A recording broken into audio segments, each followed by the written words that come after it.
Sion Milosky is one of the most channeled, most defined human beings I know. He really, he knew what he was out to do, and he did exactly what he wanted to do. I was brought up right around the corner from him, and we lived right here, and we used to laugh. We'd run through the mountains, we'll hunt pigs, we'll shoot a deer, we'll do anything, If there was no waves, we're in the mountains, running around through the trees, just terrorizing. And if you ask me, that's what I loved about it, It's not, we just didn't surf. He was the first of us to jump on a motorcycle, broke his arm, started welding, building his little race cars, and me and him had that same passion for speed in the car and burning rubber, and that's why he named this car Meltem. And we used to always burn rubber by each other's house late at night. I think I started it, and I just remember putting up in front of his house because he used to love it, and just melt it, just smoke those tires, wake up his whole neighborhood. A few nights later, he'll come to my house and do the same thing. Then I'll go back and do the same thing, and we kept rotating it. What I really enjoyed more about back in those days was there was no people telling you there's a swell coming a week ahead. It's just you woke up and you went. If it's big, it's big, And I just, one main time was we're surfing, and I don't know, it took all of us about 10 to 15 times to get out, and we all took off, paddled out, and I just remember him. He got away and barely made it over the wave, and I just seen him sit up there and look back at us and just pick his hands up. Yeah, I made it out. And we all grew up together, surfing bigger waves, and kept getting bigger and bigger. And there was a point where I just kind of said, "Okay, this is pretty big," and Science was like, "No, that ain't enough for me." So, Cy went big at everything he did. It wasn't just surfing. It wasn't just his family. He didn't know how to just do it halfway. He once told me that, if you're going to do something half-ass, do the whole thing half-ass. If you're going to do something good, do the whole thing good. Don't waste your time with doing dilly-dallying, half-ass here, real good there. I know that he was definitely somebody overlooked in the scope of professional surfing or whatever lame bullshit that is, but... he never got the sponsors like a lot of us did, and he did. He had little, ones, but not enough to support his family. So he got a job and started welding. He started making gates. He did what it took to make it. But he would go out to Pipeline, and every single winter, or he lived on Oahu, but every winter he would get, I think, the best shot at Pipeline, 2-page spread, not one or maybe two or three of them spreads. He was stoked that he was finally getting recognition and getting shots, but to really get him to say something in some sort of bragging or that kind of manner wasn't going to happen. It was just different for him, like all of that was,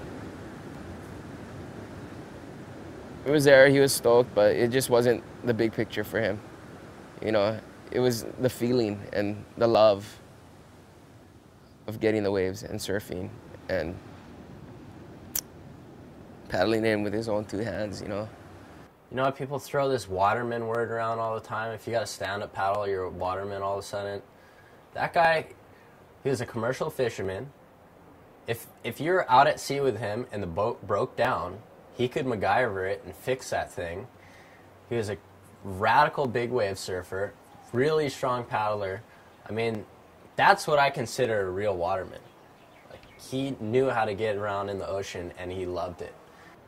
Some of my recent adventures with that guy was taking his little 14-foot Livingston all the way out to the buoy out past Haleiwa and going trolling for fish and not making it into shore and having to swim the boat in to Waimea Bay. And that was our adventures. When we were kids, we would do the same exact stuff, take his father's Zodiac out and act crazy and go spear diving for fish and cook the fish on the rocks because my house that was 5 minutes away from the shoreline wasn't close enough. And we just needed to do things like that, and that's how we were as children and as adults. He did everything you could do in the ocean. You could longboard, shortboard, boogie board, body surf, dive, fish. I don't know, anything else, he probably could have done it too. He was the longboard guy years ago with Brendo and them. That's how I actually met Cy, was through Brendo. But he was gnarly on a longboard at Pipeline. He would just pull in nuts. I think he's just, I mean, the guy had the one of the nuts waves at Pipeline like 10, 12 years ago when he was a longboarder. You guys don't even know that shit. I would like everyone to know that Sion actually charged ever since, you know, mid-high school. He was already charging that way already. And only in the last couple years he's been getting recognized.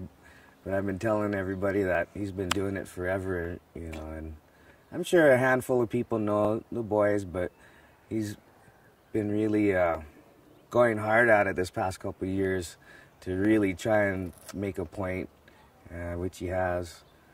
And I would hope people would know that he's been doing it forever, yeah.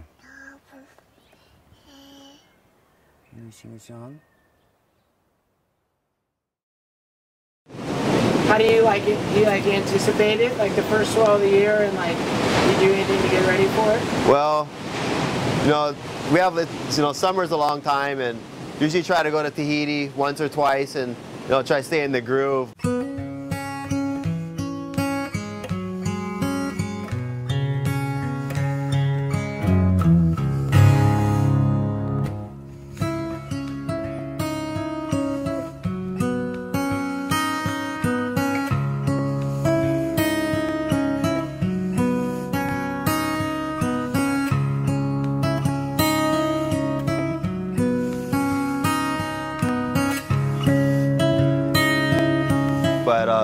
You know, Pipeline's Pipeline. You pretty much just gotta, you know, it's its own wave, and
some of my best waves might have not been the ones that I made, but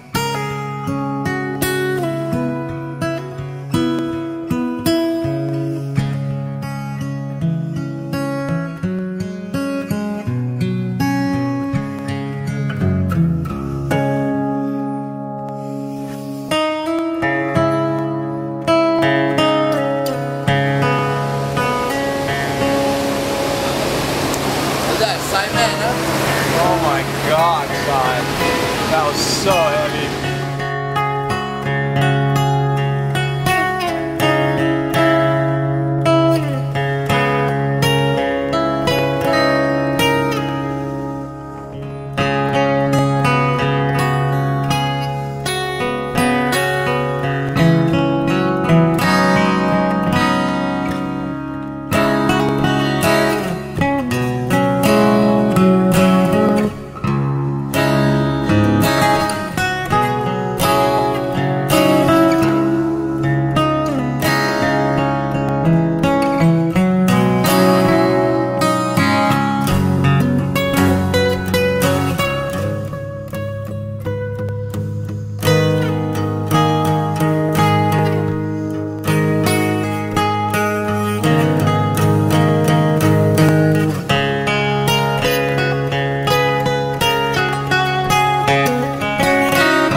at pipe when if you got a really good one, you got a good one, and our set's coming or something, and just to see how psyched he got, like, you get chicken skin, you know what I mean? Just because it was just, he had pure, I don't know, just the stoke he had. You know, he just came off pounding nails or whatever. He's out there happier, ear to ear, just, you know, just the pure, he's psyched. He was psyched. Big waves, just, he was nuts. The guy was nuts. He was one of those people that, you know, under heavy circumstances, they're smiling. And it's kind of, you don't see often many people like that. But, they, you know, they kind of, I don't know, he makes me feel calm in a uncomfortable situation, say out in the ocean, you know? I don't think fear in the ocean was ever a conversation that we really had. You know, especially I wasn't going to bring it up with him because he wasn't scared. So to the best of my ability, I definitely wasn't going to let him know I was afraid. Milo's insane too. That's how, it was always Milo and Cy, you know? Like I stayed at Brado's a long time ago for like a month or so, and it was Milo and Cy. They were just always just scavenging waves wherever. They had the first jet ski on the west side, and it was just on those two guys. Cy always, you know, he always was a big wave surfer. He always liked to paddle in, you know. When tow and surfing came about, it was just a new way of surfing, you know, and so when it first came out, we were still young and excited and, you know, eager to do another kind of surfing. So he bought the jet ski. He bought a jet ski first. It was just another way of surfing, you know, another way of attacking something that we loved, and another way to catch the biggest waves that we possibly could.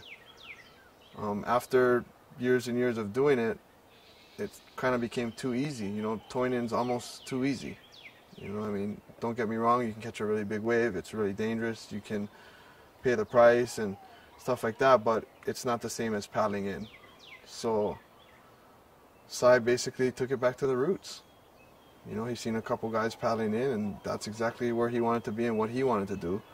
So next thing I know, Cy's got a big fat quivers of 10 6s, 10 4s, 9 9, 8 8s. I mean, I'm going over to his house, he's got like 10 huge guns. I mean, who does that? Most people have 1 10 8 or 1 10 4. This guy's got like 10 boards. He wanted to go all over the world and surf the biggest waves ever and catch the biggest waves, and not with a jet ski. He wanted to paddle into it. With Sion winning that whole Vans thing, it came down to him basically dominating every session when the waves were big for the last 2 winners. And something that I've said before, and I'll always say it, is last winter during the El Nino was the biggest, most consistent surf I've seen on the North Shore since I've been old enough to and confident enough to get out and actually have a piece.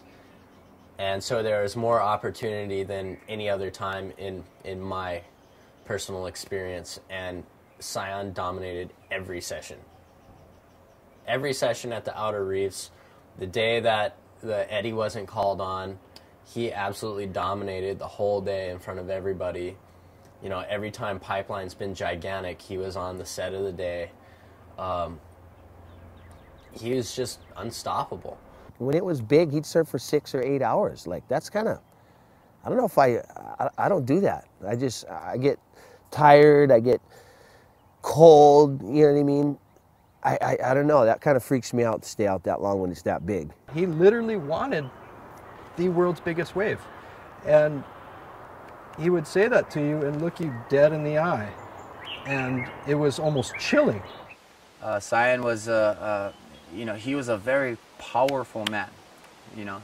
I mean, his mana strength, whatever you want to call it, was so strong, but he never channeled it in a way where it was in any kind of physical fighting or angry. He always channeled it in, you know, a more constructive surf big waves, weld a buggy together from nothing. You know, he was really good at channeling that. Never would have an attitude towards anybody, but to be straight up real, he was the gnarliest dude I've ever seen ever take a beating, pull in, whatever, and come back out and want more. And just like, you know. But that summed him up. He was just like, brah, let's do it, and just go for it. I felt like the babysitter. Like, now guys, you know, we gotta be careful. You know, he's the only guy who could make me feel like that. He just loved it. He was a fearless man. He was a warrior. When everybody else would just paddle one way and sets were coming, that shit, I don't even know how big, but just so big, like the best guys in the world just curling, and then Sion just being right there at the peak and just straight into it, like no, not even tripping. When the waves are that big, it's like hard to figure out on that big wave where exactly you should be. And he was really good at that. He never pulled back, and he would have this like alligator wiggle as he's trying to get down the face of these giant waves. I mean, these things are moving with such incredible speed, and you have to match it just to catch it. And this alligator paddle that he would get into to get himself down the face.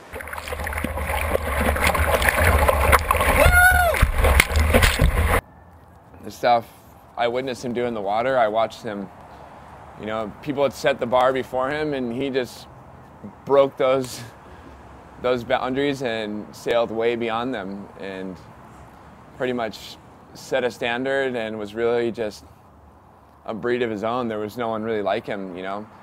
A lot of people, you know, surf big waves or go out there. He played with it and loved every second of it. I saw him get this wave at Himalayas, this wave right here, and it honestly looked like a cartoon, and I couldn't even believe that somebody was coming, that it was dropping in on the wave, and it was Sion on this big blue board, and it just looked fake at the time, and he ended up eating it at the bottom, but he came up with that like goofy gap tooth smile he had, and it's like, whoa, that's kind of nuts. What do you mean kind of nuts? That's what he loved, you know. He fell in love with Himalayas. He found that left out there, and that was him.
So fucking gnarly that people didn't even want to accept it, really. You know, he started getting recognition a little bit, but people just really didn't know how to accept what he was doing.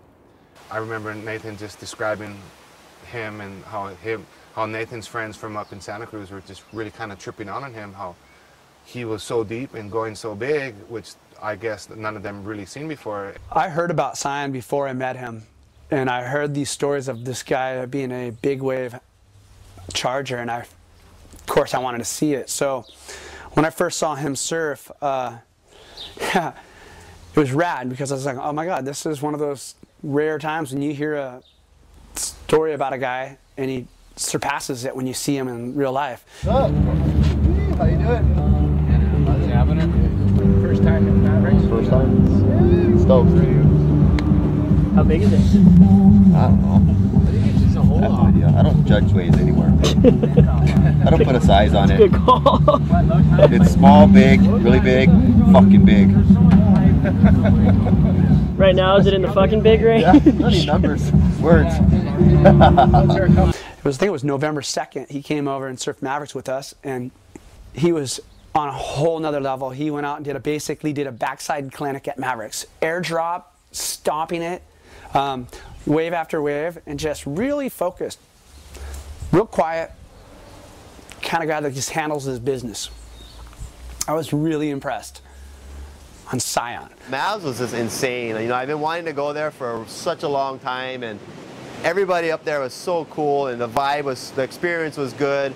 I met Nate up there, and we had a ski, and we got to go out and surf 2 days. I think it was like Monday and Tuesday, or Tuesday and Wednesday or something, and it was just a great experience. I'm super stoked. Can't wait to go back. Can't wait to go back. I'm just super stoked on it. You know, when we were out that last evening at Marverics, I remember going, this is one of the best sessions I've ever seen anybody surf at Marverics. Watching him was a total gift. I was like, oh, wow, I'm so glad I'm actually witnessing this. He got like 8 bombs way out the back. He just seemed to have a relationship with Marverics that you don't see guys coming, visitors have. You don't see visitors go out there and have a relationship like that. So there was something special with him and Marverics right out of the gates, and I saw that. I just remember going, fuck, I wish I could do that. Like, wish I could just put my head down and paddle for a 50-footer backside. All that stuff about him charging and everything being said, that's one thing. And I'll respect somebody so much for that. But what really matters to me is how they are as a human. And, you know, there's guys who charge that are just absolute assholes. And as a human, I don't really have very much respect for him. On the other hand, his game out of the water was 10 times what it was in the water. And I have to say, I always viewed his relationship with his family and what they had going on as like a model for myself one day, how I'd want to raise a family. I never heard him bitch once about having to take his kids to school, do something for his wife, anything like that. You know, because we all come hang out at Pipeline, and it's the boys, you know, you can say whatever you want, you know, like, my chick's driving me nuts or whatever, I gotta go do this or that with my kids. He's the only guy I never heard complain about what he had to do with his kids or his responsibilities once. And he was never afraid to make his life one and the same with theirs. He'd have the girls down at Pipeline all the time, and he spent so much time in the ocean with them, and you could tell he just really loved being a father. And that's what I think really stood out to me about him the most, you know, is he was a real man. You know, he's a man amongst boys. And to be perfectly honest, out here on the North Shore, everybody's like, there's a lot of boys out here. There's not a lot of real men. There's not a lot of guys who step up to responsibility and, you know, have a real act going on. And Sion was one of those guys, you know. He could fix anything. He could make a living no matter where he went. He was a great family man, and he charged harder than anybody. He's younger than me. He's probably 7 or 8 years younger than me, but I looked up to him in a lot of ways because he was always on an even keel. He was always the first guy to congratulate a friend. He would always just kind of, you know, bring light to whatever situation we were all in, and not BS you, you know, just be honest and truthful. And he would always tell you the way he felt about something. If he didn't like it, he would tell you. He wouldn't go and talk about it behind your back and tell somebody else. He was a real person, and that's what I'm gonna miss about him the most. You know, any problem that I had, you know, I'd always go to Cy, and you know, together we'd handle it, man. You know, he was just always there for you. You know, that's when it comes down to it. It's when I broke my leg, he would stop by after picking up his girls or whatever on his bike every day and ask me if there was something that I needed, if he could do anything for me. Did I have food, whatever, because I couldn't walk and all that. He came through like better than, or more, I should say, than anybody I knew. He was a person that everyone needs in their life. Everybody needs a friend like Sion. You know, everything he did was just spot on, and didn't have a jealous bone in his body, you know. He could have got the nutsest, bestest wave of the day, and if he seen you get a wave or whatever, you know, that wasn't even close to as good as his was, he'd be so psyched for you and compliment you and be like, fuck, how was that wave you got? He'd be like, it was all right. You see the video footage, he's just getting spit out of a 12-footer. It's like, all right, wow, this guy's super modest. So I like to watch all my friends get barreled, and that's pretty much my highlight. Just watch my friends get barreled, and that's what makes me want to go out and get barreled too. I don't know you, strange that I do. If I could call someone brother, it would be you. There are no accidents, I believe in destiny. There is no blame on anyone being. Sadness and shame is all we're seeing. It's all the same. Madness, we're fleeing. When I see you hold your child, gone off with all this frozen smile. You know it makes it seem so worthwhile.